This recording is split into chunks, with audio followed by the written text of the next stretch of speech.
Namanda, namanda, namanda, namanda, namanda.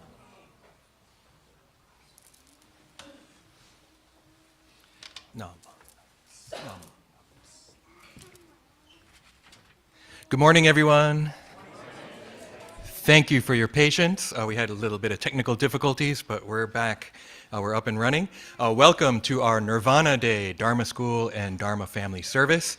This service commemorates the passing away of the historical Buddha Shakyamuni. And so we'd like to begin the service. Let's chant Juseige.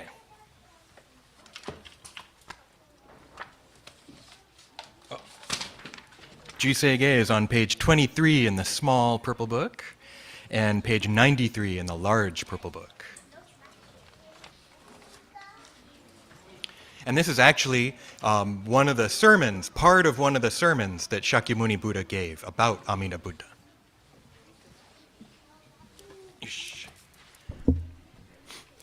Namanda, namanda, namanda, namanda.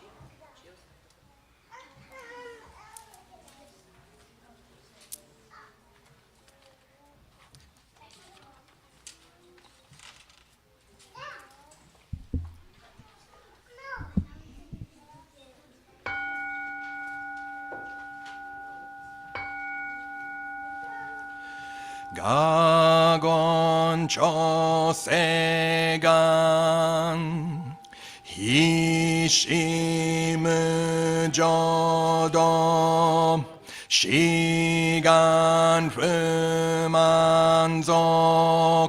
seifu joshogak gaomuryoko Fui dai se shu, fu sai shobingu, sei fu jo shogak, gashi jo butsudo, myo sho cho jippo, Kukyomi shaman Seifu joshogak Ryokujin shonen Joe shubongyo Shigumu jodo Isho tenin shi Jinniki and Aiko Fushomu Saido Shoujo Sankumyo Kosai Shuyakunan Kai chi again, meshi kon mo am, hei soku sho akudo, tsudatsu zen shumom, koso jo manzok, Iyoro jippo Nichigatsu shujuki Tenko onpugen Ishikai hozo Koseku dokuho Jodai shichi Seppo shishiku Kunyo isai butsu Gusoku shutoku hon Gane shitsu joman Toku i sangai o nyobutsu mugechi, tsudatsu mi fusho, gangaku erik, toshi sai shoson, shiganya koka, daisen okando, kokusho tennin, tou chinmyo ke, namandabu,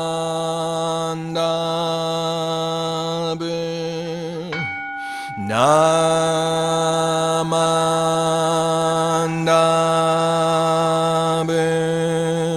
namandabu, namandabu,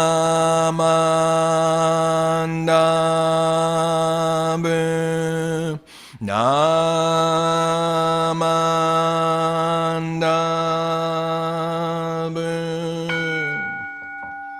ganni shikudoku, byodo seisai,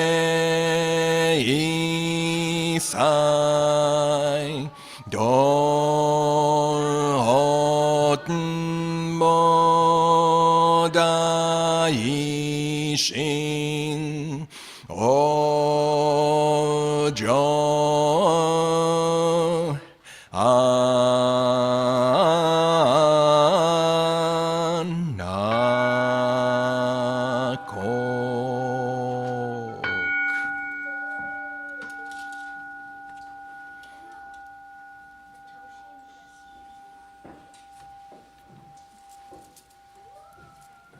All right, that sounded really good. Thank you for chanting along. Remember, Namandabu is the same as Namo Amida Butsu, right? And so Shakyamuni, this is one of his sermons, and he's talking about Amida Buddha before he was Amida Buddha. He was a king who became a bodhisattva, someone who wants to be a Buddha. And so he said, I want to attain enlightenment. I want to help everyone attain enlightenment, and I'm going to give Namo Amida Butsu to everyone. So that's what we just chanted, just in case you didn't know. Okay, next let's recite the Golden Chain. It's in the big purple book. What page do you think it's on? 15. Page 15. This one. Okay, ready? I'll say the title first and then join me. Golden Chain 2.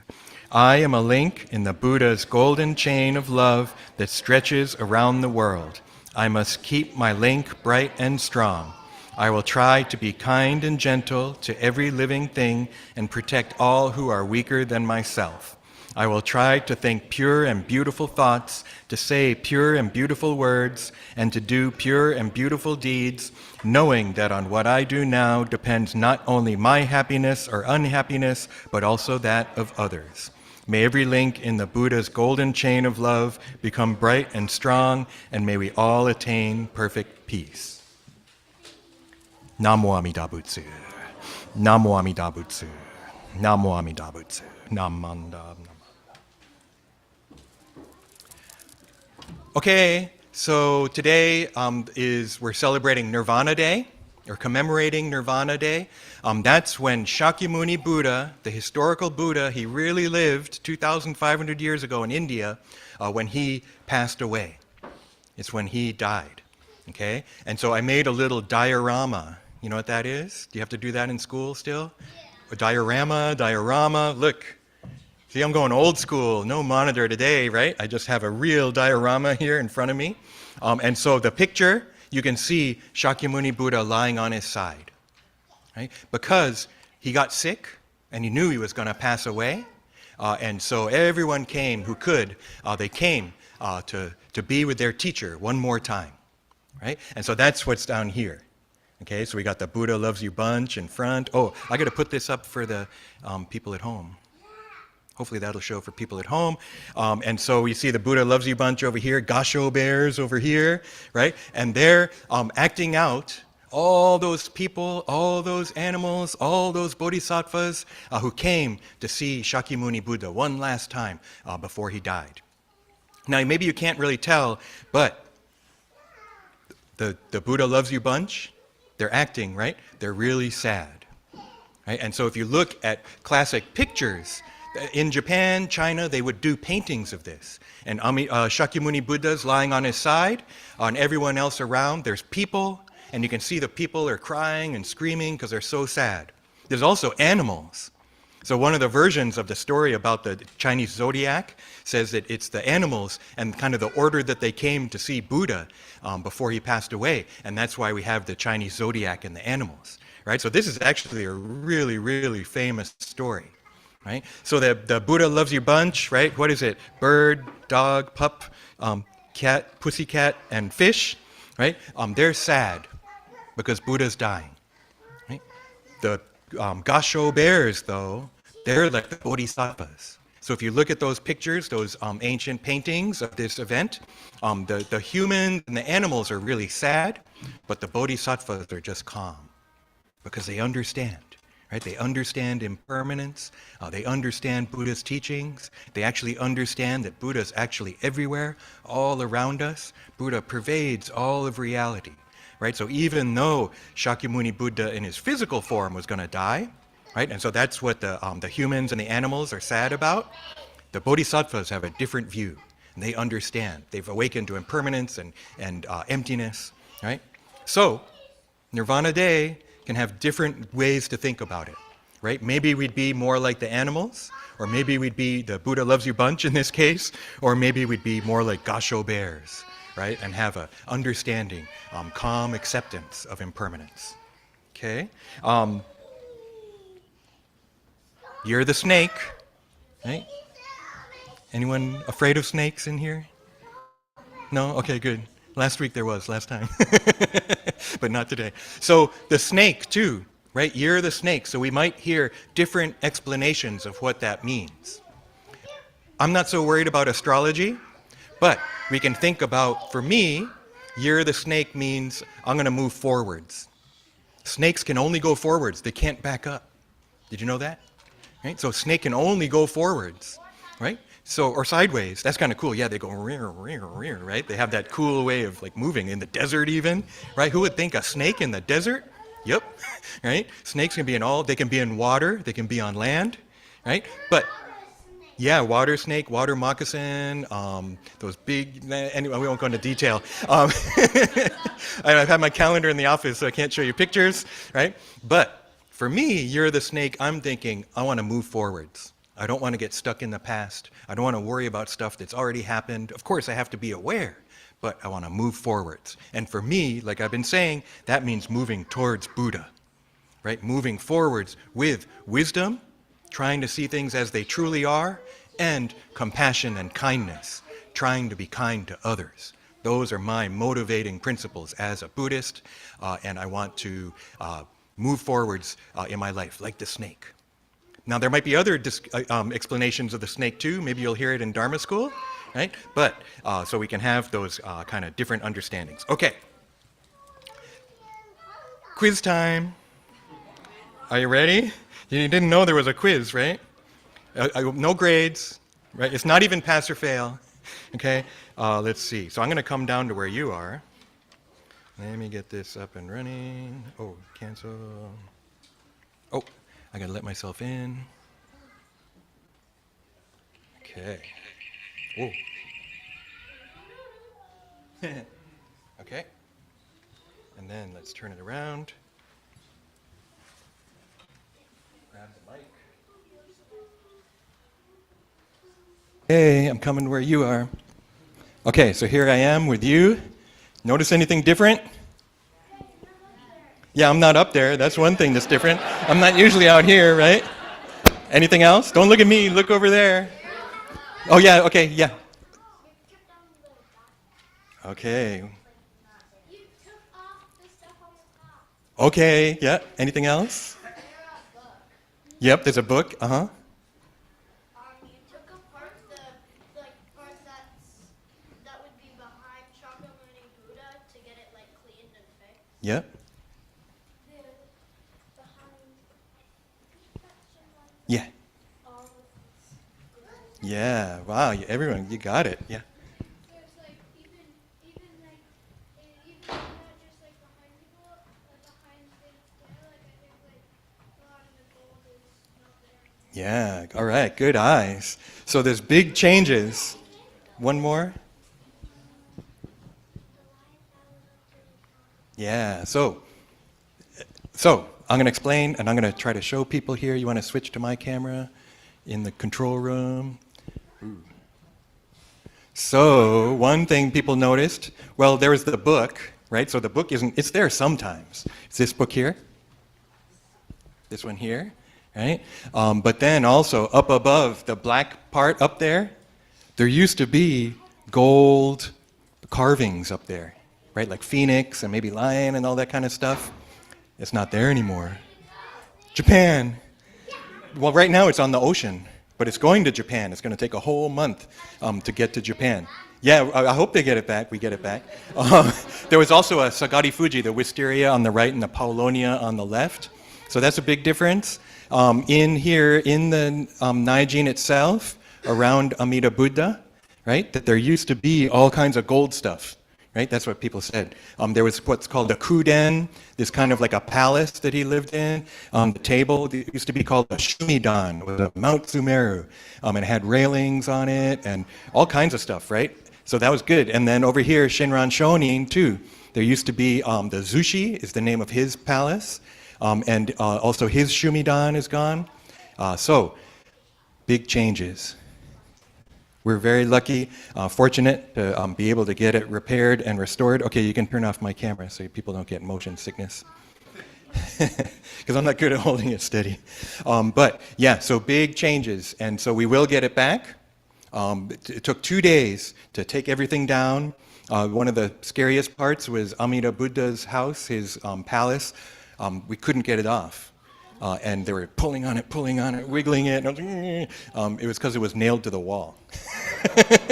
So we had to take the nails out. But other than that, everything went fine. Everything got loaded into those shipping cartons that you see. You ever look out on the bay? When you look out at the bay and there's those giant ships and they have those giant shipping containers, our Naijin stuff is in one of those. And it's probably in the Pacific Ocean now. Do you think it's already gone?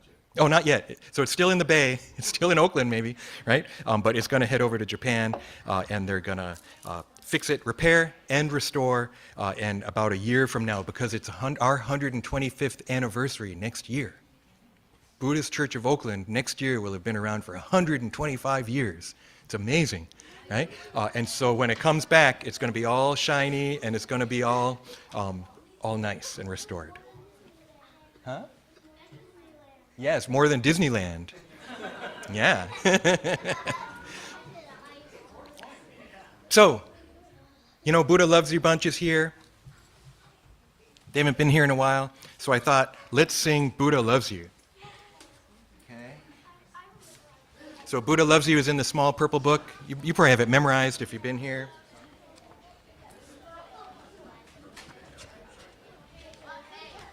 It's on page 39 in the small purple book.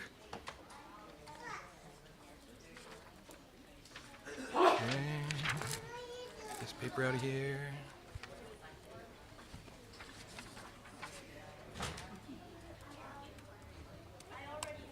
We haven't sung it in a while, huh? But here we go.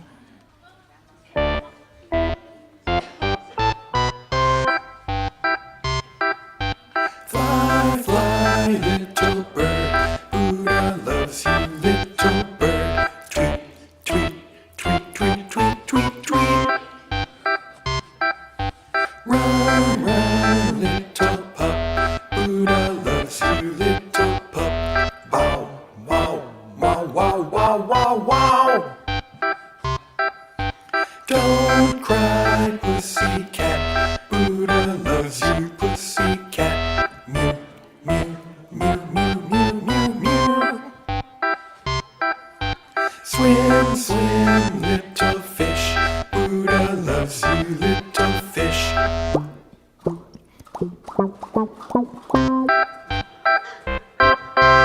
All right, let's hear it for the Buddha Loves You bunch.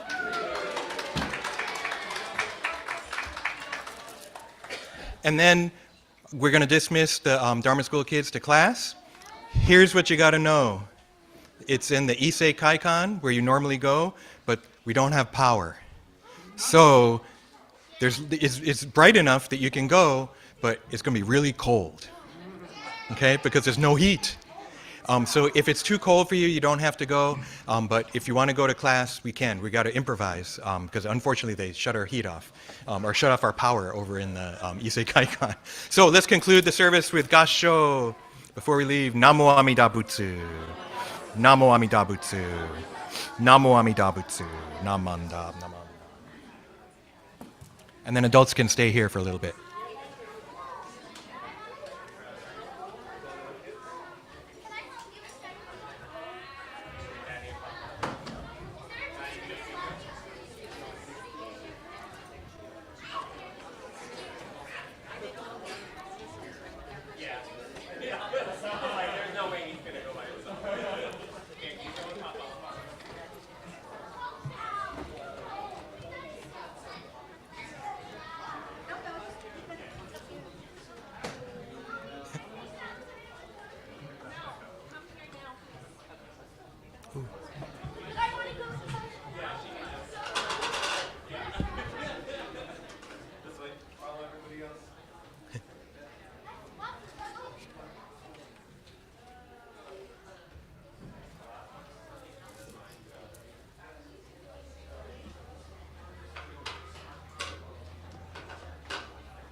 Okay, why don't we pick it up? Today we're having our Shotsuki monthly memorial service separately at 11 o'clock. We got a few more minutes. I thought I just wanted to speak a little more about this idea in Buddhism of looking at things in different ways, right? And, you know, Nirvana Day and the passing of Buddha, I think you can have all kinds of ideas, and just this time it really kind of struck me, right? That, and especially because with the story of the snake, and that there's different versions of that too. And so, you know, I think unfortunately in our current culture, we're moving more and more towards just oversimplification, black and white, right? It's like people are either absolutely good or absolutely bad. We make all these judgments, right, from different viewpoints. And I feel like Buddhism wants us to question that, to be critical of that, right? And to not necessarily just assume and judge and say just like one absolute viewpoint that this is good or this is bad, right? And that we can actually find that, maybe there are different ways to look at this. One aspect of that, the mind-only school of Buddhism, Yogacara, which is pretty intense. It might go so far as questioning some kind of objective reality, but I don't think we have to take it that far. But it does recognize that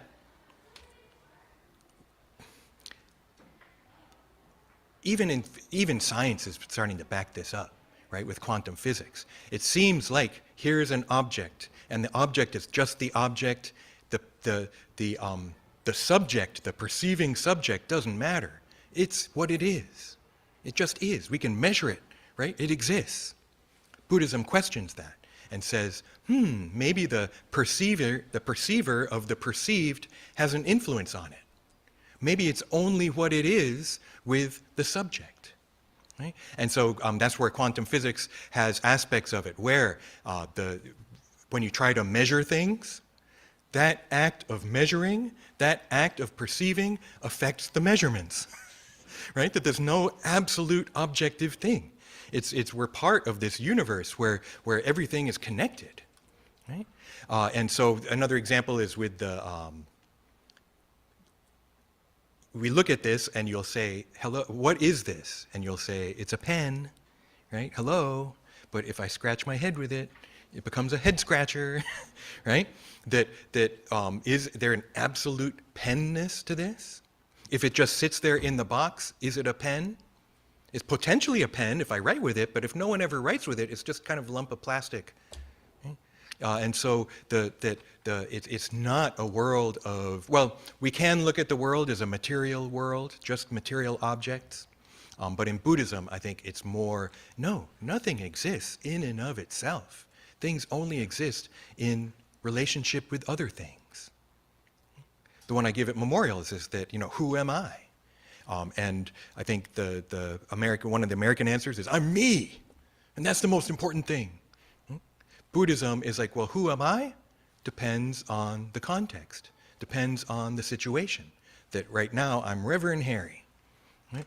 But I'm going to go visit my aunt and cousin in a couple of months, and so I'm also a nephew and a cousin. Right? That's part of who I am, but only in the context of having an aunt and having a cousin. Right? So that they're part of who I am. They make me who I am, and I make them who they are. And so this whole idea of interconnectedness, this is one aspect of interconnectedness. It's one aspect of emptiness. It's not that nothing exists, but nothing exists in and of itself. Things only exist in context of other things, in this interconnected relationship. The thing that that kind of brought this up for me too, another thing that I think of that we can kind of question is music. So many of you know I love music. It's one of my favorite things. I love listening to it. I love playing it. I love thinking about it. I love talking about it. Music is just like one of my absolute favorite things. But music isn't neutral value necessarily, right? And so I'm reading a book. It's an autobiography of one of the members of the German band Kraftwerk. And there's this electronic music group that actually a lot of people kind of know. They were big maybe 70s, 80s, but also 90s. They're playing at the Greek Theater in Berkeley in April, but I can't go. But I've seen them before. I saw them at the Fox Theater in Oakland before the pandemic, and that was really cool. They're electronic music to the extent they're even, like one of their albums is called The Man Machine. Right? They're kind of like almost taking out the human part of the equation and this kind of mechanical aspect of music. But so I'm reading the autobiography of the drummer, and they're a German group, right? And so he's talking about Germany and one of their album covers, and they use a radio on the album cover for the album Radioactivity, and it's a radio that was popular during World War II, right? And so he points out how he doesn't know why they used it for the album cover, but it also, for him, points out that this radio was a way to transmit the Nazi message, right? That all the Hitler speeches, right? That the Goebbels, whoever, all these people talking on the radio, spreading this message, right? With the radio. But he also points out it wasn't just talking, that they also used music. They used music to spread their propaganda, right? And the songs that they had were part of that message, part of their way to indoctrinate people. Right? And so I read that and I was like, whoa. Maybe I've thought of it before, but just to realize, wow, I just generally think I love music. And yet, even music, even this thing so wonderful, can bring us such peace and happiness and conjure up these mental landscapes, right? Can also be used to control people, right? Can also be used to spread hate, right? And so what I ask of us as Buddhists is to try and be aware, right? Try and be critical. right? Don't just accept what we're told. Don't just hear something and have it go in and be like, oh yeah, and you know, that no, we should be thinking, right? We should be looking and thinking and from the perspective of our values. Right? And so, like I just said previously, for me as a Buddhist, I feel like my values are awareness, wisdom, trying to see things as they truly are, and compassion, kindness. Right? That's key part of Buddhism, to try and be kind and compassionate to others. It's not easy. It's really hard. Even Buddhists, even in Buddhism, that message can be twisted and perverted, and it has in the past. So that's another thing where I really feel like I want to try and be aware and try to not fall into that, where just like music can be used for nefarious means, also don't want Buddhism to be used in that way as well. But not easy, huh? Shakyamuni Buddha, right? Oh, it's interesting. One of the kids said the kind of house around Shakyamuni Buddha is gone, right? This is actually Amida Buddha, right? There's actually multiple Buddhas in Buddhism. There's millions and billions and zillions of Buddhas, right? Inconceivable number, innumerable number of Buddhas, right? But Amida Buddha is the Amida of Namo Amida Butsu, right? And yet with this intimate connection to Shakyamuni Buddha. Right? Shakyamuni Buddha, the historical Buddha who actually lived 2,500 years ago, right? And taught so many things, taught so many different ways to be Buddhist, ways to think about the world, but I think that they're all tied into either the wisdom aspect, and sometimes it gets totally philosophical, right? And like the stuff I was talking about with the pen. Oh, so emptiness, that's another one, right? If I try to find the penness, First, I can separate it into pen and cap, and then I can take it apart and have just the ink part. But then I still don't have the pen, because then we can break it down to molecules, right, of the chemicals that were used to make the plastic and everything. And then the molecules can be broken down to atoms. Atoms can then be broken down into their particles, right, electron, neutron, proton, which can then be broken into quantum particles, right? And so where do we get the thing? It's empty. It's actually completely empty of inherent existence. It seems solid enough to me, and that's where we get tricked. That's where we get fooled, and we think this is all really real on some level and maybe the only reality. But Buddha seems to have awakened to something even bigger than that. Not denying the material reality, but also realizing there's also this incredible, inconceivable reality coursing through all of it. I don't know if it's animating it, but the wisdom, that emptiness, is actually the light of Buddha. That's Buddha reality. It's pervading everywhere. It's through all of us. If I could awaken to that, I would see the Pure Land right in front of me. If I could awaken to that, I'd be enlightened, right? And maybe I'd realize there's actually none of us are here. It's all a picture show. And yet, also realizing that for the unenlightened, this is real. Right? This seems really real. The pain, if I stab myself in the arm with it, it's going to hurt, and there will be consequences. I could get an infection. I probably would, right? So this reality isn't denied, but also something more, that wisdom and compassion that Shakyamuni Buddha taught about, and that Amida Buddha gave us, Namo Amida Butsu, to allow us to encounter it, to allow us to touch this bigger reality that we're usually not aware of. So those are just some thoughts on this Nirvana Day, this commemoration of the passing of Shakyamuni Buddha. So let's conclude with Kansho as we recite the name of Amida. Namo Amida Butsu. Namo Amida Butsu. Namo Amida Butsu. Namo Amida Butsu. Okay, I'd like to call on Robert for some announcements.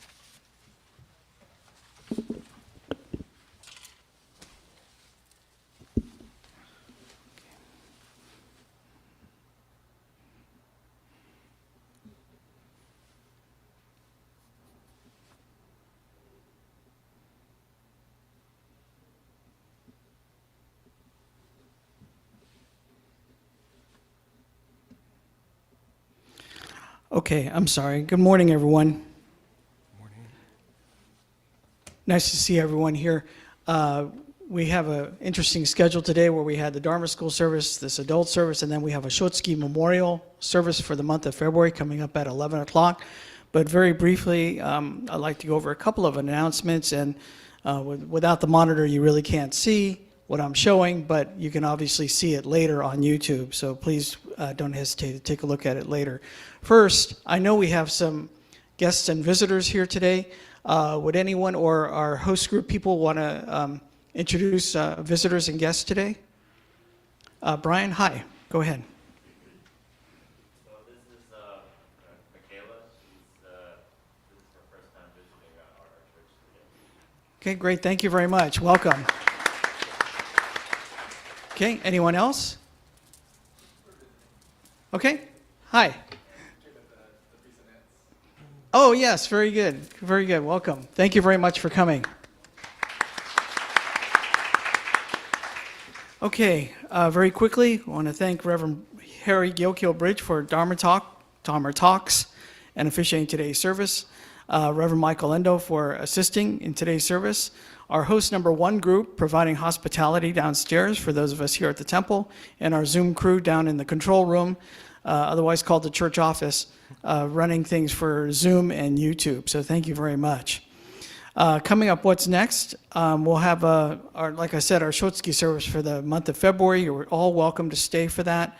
Next Sunday, we'll have a Dharma family service at 10 a.m. That'll be Sunday, February 16th. Our next Dharma chat will be announced by our Buddhist Education Chair, Hondo Lobley, and Reverend Bridge. And so stay tuned for that. And then our next study class, for the first one for this month, for this year actually, will be Saturday, February 15th. So that's this coming Saturday here at the church at 1 o'clock. So everyone is welcome to come and bring their questions and bring their thoughts about Buddhism to that. Okay, that'll be next Saturday. And next Sunday, February 16th, will be our OBWA, that's our Oakland Buddhist Women's Association, Lady Takeko Kujo, and OBWA Members Memorial Service and Dharma Family Service. So that's all happening next Sunday at 10. I guess the flyer says 11, but it's at 10, okay? Also, the Buddhist Churches of America National Council meeting is going to be happening over the next few weeks through the end of February and actually through the beginning of March. There's free workshops open to the public on Saturday, February 22nd from 1 to 4 p.m. They're online. I've already talked to a few people about attending because there's 4 tracks: Buddhist education, developing our leaders, investing in our future, and organizational sustainability and fundraising. So if you have any interest in attending these, they're free, open to the public. See me, and I'll give you more information about it. Next month, on Saturday, March 8th, the Dharma School is co-sponsoring a session called Meeting the Moment. This is actually the 3rd installment of this. It's a report back from Palestine with Reverend Michael Yoshi. And that'll be on Saturday, March 8th from 10 to 12:30 p.m. Saturday morning, March 8th, here at the Buddhist Church of Oakland. And if you would, there's an RSVP and a sign up. So if you have any questions about that, see the website or you could see one of us. Our next special service will be Spring Ohigan. That'll be Sunday, March 16th at 10 a.m. with the Dharma School as well. And let's see. And we're also, the Life Enrichment Program is going to be sponsoring a trip to the Stupa in San Francisco at the San Francisco Buddhist Church. That's the building on the top of the roof with the relics, Buddhist relics in it. So more information will be coming about that, but that's Sunday, April 27th. So you can mark your calendars for that, and that'll be a trip sponsored by the Nakashima Masayama Fund. And that's all I had. That was a lot of information. I'm sorry that was kind of long, but thank you very much for supporting the Buddhist Church of Oakland. Thank you very much for coming. And you're welcome to stay for the Shotsuki service that follows at 11 o'clock. Sensei? Yep. Thank you, Robert. I forgot to mention, the kids did a great job, I thought, of the quiz, right? Realizing how much has changed up here. The biggest change for me, I can't see Reverend Michael anymore because the flower's in the way. It makes me realize, oh yeah, I didn't notice the thing. We got to tilt our heads. So thank you very much. This will conclude our service, and you're free to stay for the 11 o'clock Shotsuki, or you can go downstairs and have some coffee and stuff like that. So let's conclude the Gassho. Namo Amida Butsu. Namo Amida Butsu. Namo Amida Butsu. Namo. Okay, thank you.